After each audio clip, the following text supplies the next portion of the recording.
Hello and welcome to the Geek Club and Mr. RGVX, I hear you say. Mr. Retro Gaming VX, what is that huge, massive thing in front of you? Well, I'm very glad you asked, because this is, and I'm going to have to look this upside down, a 1985 JVC model CR8250E U-matic video player. Your next question is, what the bugger is U-matic? Well, I'm glad you asked that. U-matic is a format originally developed by Sony in 1969. The first prototype came out in 1969, and it was meant to be one of the first consumer video cassette formats. One of the first to actually put the reel in a cassette, making it easier to use. But with the development of other cheaper formats, smaller formats, these players, there's a Sony one over there, from one of the very early Sony ones, but unfortunately that one is ill and I can't get the parts. They proved very expensive, so the format didn't flop, because it was a much higher quality than those that replaced it, such as Betamax, which I've got players over there, and VHS, which I've got multiple players over there. So it actually found residency in commercial settings, such as broadcast TV used U-matic for many years. And in fact, the format, which actually the first release was in 1971, this does make a very nice rest here actually. The format went up, was produced up until the year 2000 and supported by Sony and other manufacturers until 2006, I think? Something like that. I'll put the real date beneath. But yes, these early players like this are massive. This weighs a ton, and I do not move this unless I need to. I'll put the weight down there, but it is interesting on the back to move. Let's put it. But how does it compare? How does the actual cassette compare to VHS? I'm glad you asked that question. Let's have a look. Okay, and just before we take a look around the machine, we're going to have a look at the formats. And before I show you VHS and U-matic, they were the first cassette systems. So before that, I found this on my shelf. This is what you had. Yeah, this is the Sony high density videotape. So this is from the 60s. This is V62. And it was just a reel. I'm not going to take the reel out. But yeah, you can see the videotape is actually on a reel, which you'd have to put on the machine. Same as a reel-to-reel cassette player. Feed it through the machine before you could play it. So the advent of cassettes were a major development in the ease of use of these systems. So over here I have the Yamaha Let's Play Keyboard VHS, which I have the full video on my channel if you're interested in that. And here I have the original Terrahawks broadcast Space Samurai from 8th and 9th 1983, the stereo, and this is also time-stamped. But there you go, that's the Let's Play Keyboard VHS compared to the size of U-matic. Bit larger, isn't it? And considerably heavier. But what I'll do, I shall open these both up, if I can, at the same time. Okay, that one won't let me open, which is probably a good thing, with it being a collector's thing. Well, so if I use another one. And there we go, you can see the difference between the thicknesses of the tape and something like double the thickness, looks like. So yeah, this is an old one that's lying around. Oh, they're all old at this point. But what we also have over here, because I'm ill prepared, is this. And this is something that not too many people know about U-matic. This is a Quantigy Audio Master Series digital audio mastering cassette, 83 minutes. And if we look inside, yep, the tape itself looks like any old U-matic tape. This one is brand new, unused. But it's the labels that come with it that give it away, because you see here, Quantigy and digital, original master, session tape, production master, CD tape master, safety, and not for production. So as you're probably starting to realize now, this was used for digital storage. So in your 80s and 90s, before the advent of hard drives and stuff that you put music on, the music that went onto CD was stored using a video signal on U-matic. So that's one of the reasons that make these players now so valuable, because a lot of archive stuff is still in the U-matic format. I mean, this player here, I've seen go from 800 to £3,000. I've seen one not for working go for £800. Yeah, and I've seen them go up to £3,000. So these are not cheap players anymore. And you've got the later professional ones, which is what most archives use. This is an earlier one, so they go for the latest one they could. But this is also a professional one, and as you'll see in a moment, it's got all the professional stuff on it. This is just an earlier model. So yeah, used for digital archiving. Not many people know that about U-matic. So let's have a look at the machine itself, unpowered. So what we're going to do is have a look around the unit, show it you in operation, show you a bit of the Terrahawks videotape, which I've got an original broadcast Terrahawks tape. I have some questions about that actually, which you might be able to answer. And then we will show you tape. We'll remove the top from this. We'll take its top off, show you its undressed internals, and we'll give you a treat of showing this thing loading, because U-matic is quite famous for its loading mechanism, which differs from VHS.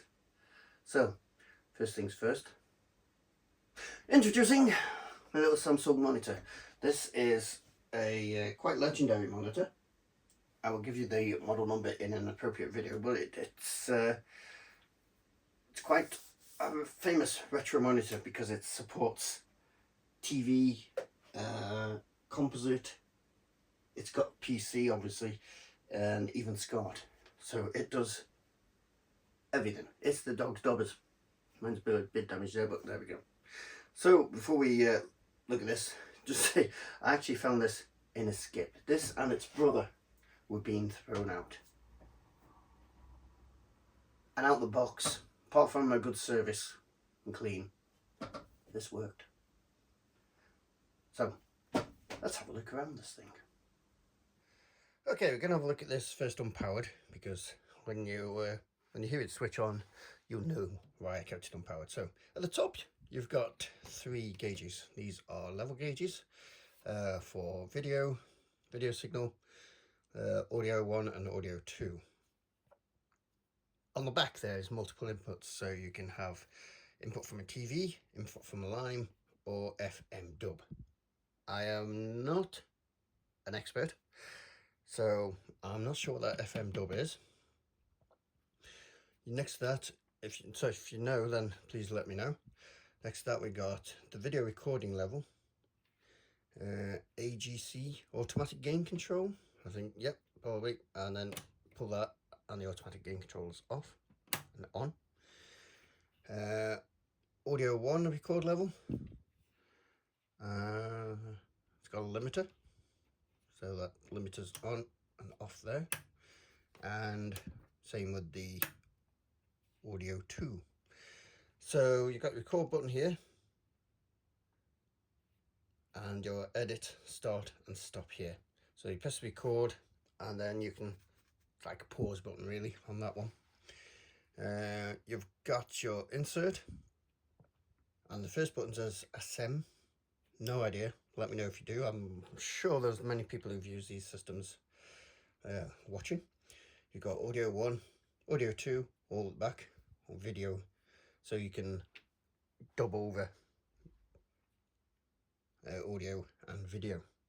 Oh, yeah, dub over audio from different sources. Got your basic video controls here, and you can see this has been well used because it's worn away here. So fast forward, rewind, play, and you'll see, you'll notice that the symbols point the opposite way to usual, because these players they feed from this reel to that reel. Or was it the other way around? No, yeah, they feed from that reel to the left reel instead of the other way around. You'll see that working soon. Play, pause, stop, and eject. Now, right.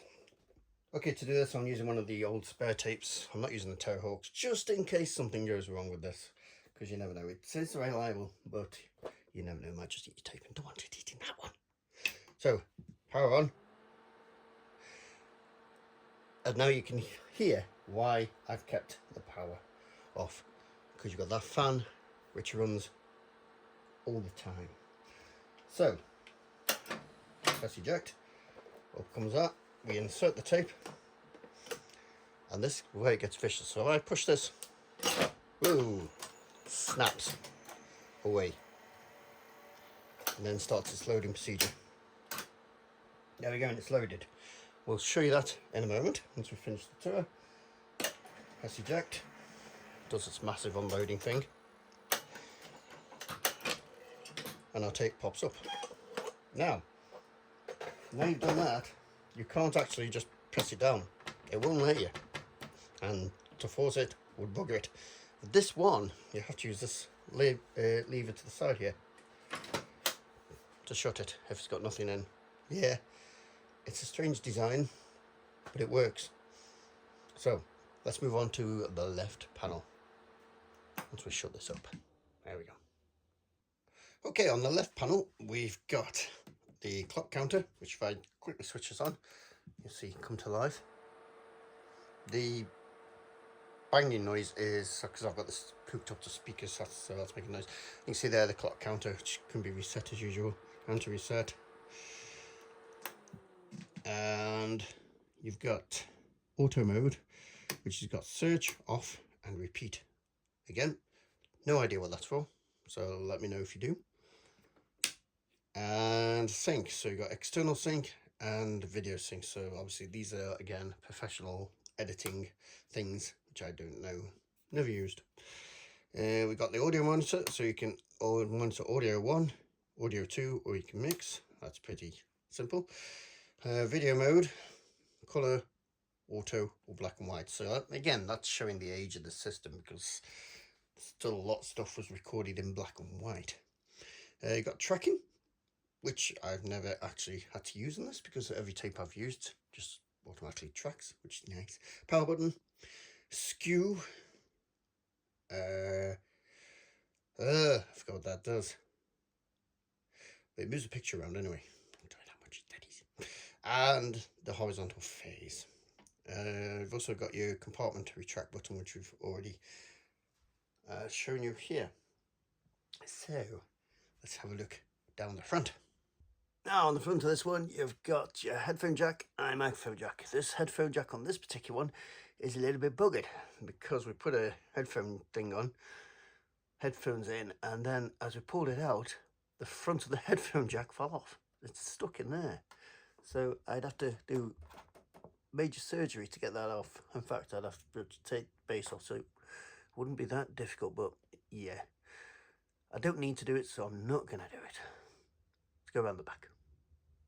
Okay, so from left to right, you've got this, which is for the remote controller, which I don't have. I don't know anybody who's got one of these has got one. I've never seen one, but they did have them.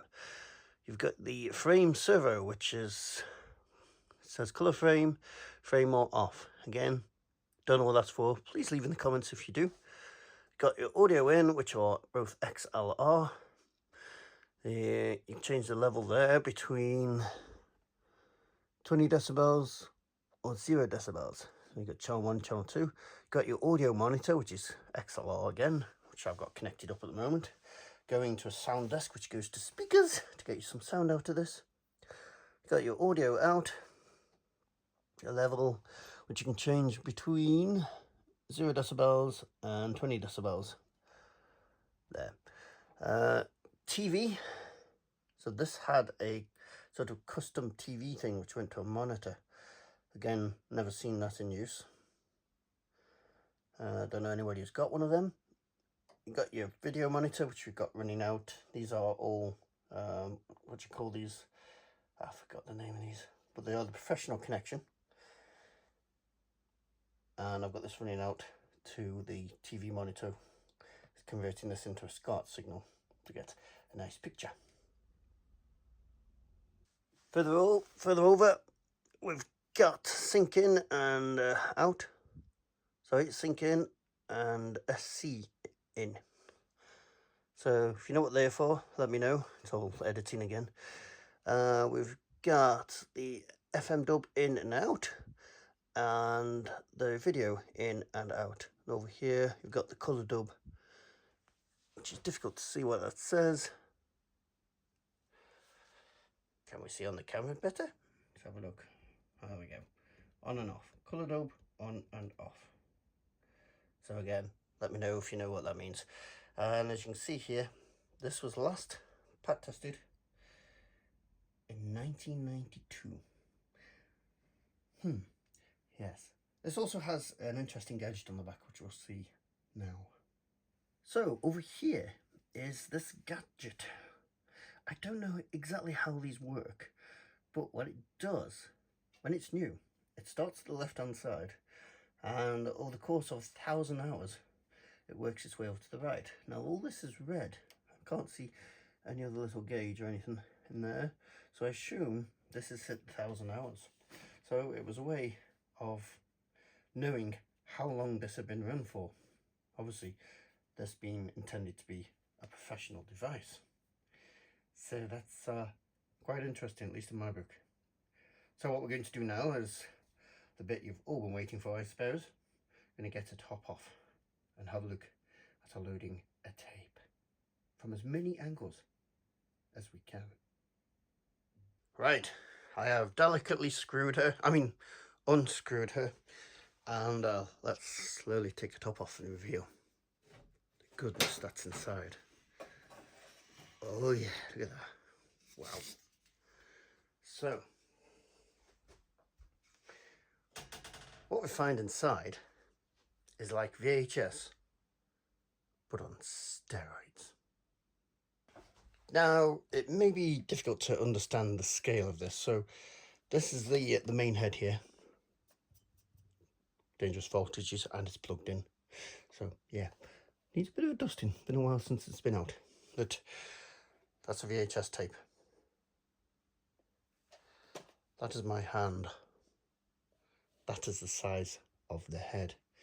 It is quite large. Unbelievably large as well. Now, one thing I'm going to say straight away is that when we first ran this, it did have a bit of a problem with, obviously, needed lubing, a bit like me. But what would happen is it would start its load procedure and it would all go wrong. You can see that fan there. It would all go wrong and it would sort of give up and wouldn't eject the tape. And a red light, if you look close enough, a red light would come on underneath the case. So that is on this card here. Okay, that red light is on these boards here. And I have tried to find it, but I can't at the moment. But when it all goes wrong, that little red light comes on over there. And all you do is you put your thing down carefully. And there is a little switch down there. And it's that long since it's come on, I can't remember where it is. I'm not going poking. But believe me, when the light comes on, there's a little switch right next to it, and you just tap that and it resets the whole system and releases the tape. That's not in the documentation as far as I found. So, little tip, warning. When push this switch, be sure tape transportation. Oh right, gotcha. It's actually pointing at it here, silly me. Hang on, we'll move around. Okay, so here's your little tip for when it goes wrong.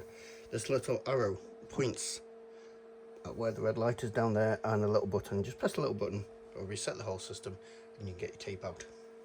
There you go. But there's a look at the rest of the system. Shall we have a look at it loading? Oh yes, we shall.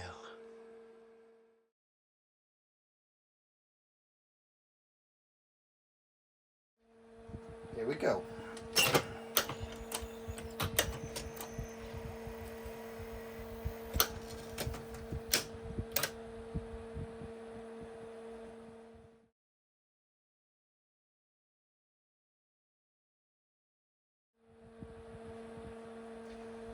Here we go.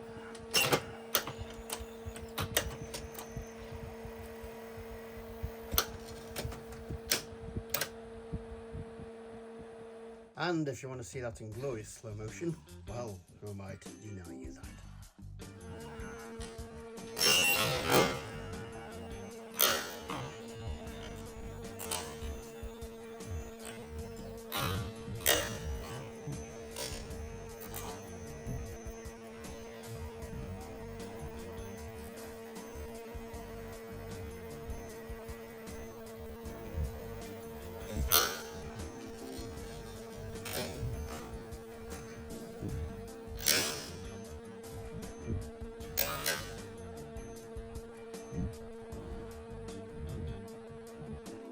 Right, you may notice that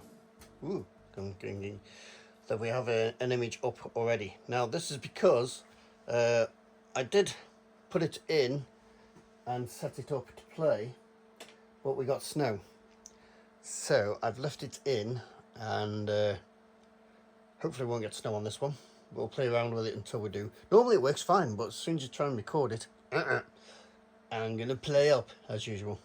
So it is a broadcast copy. There's a question I want to ask about it. I'm not going to look at the whole thing today, saving that for another video, but let's have a look at what we can see today. So let's play, and hopefully this snow will clear up pretty soon. There you go, live issues. Let's try that. Play. Believe me, it does. When I'm not trying to record, it does play without snow.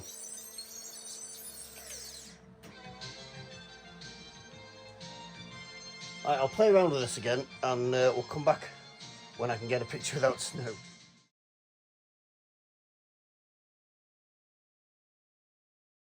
Okay, I have spun the tape all the way forward, all the way back, and success, so it must have been tension on it. So, you can see here, this is the commercial entrance to the video. Terrahawks, stay on this channel. Right, unfortunately, due to copyright issues with the Terrahawks theme, I've had to mute this bit and narrate over it.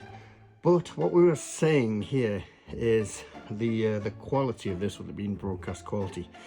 Now the timestamp thing that shows on there, we were asking, is that hard encoded onto the tape, or is the machine picking up on that and showing it? Can that be deselected? If not, why would you have the timestamp printed onto the video itself? Is this something to do with editing? Obviously it is, and we'll pick up a little bit more in a second.